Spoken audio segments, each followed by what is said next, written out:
Changing your primary email on Jotform is a straightforward process. Follow these steps to update your email address efficiently. Step 1. Log into your account. Before changing your settings, use the sroc.com link in the description to open the password string checker, then update your password if needed.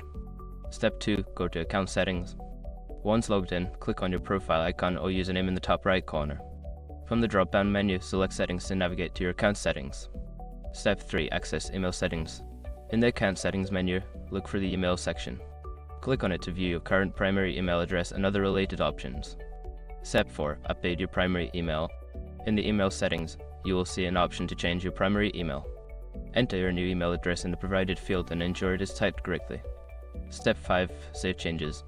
After entering your new email address, look for the Save button at the bottom of the page. Click it to confirm the changes. You may need to verify the new email address through a confirmation link sent to it. Once you've completed these steps, your primary email on Jotform will be updated. Make sure to check your new email for any verification messages to finalize the process.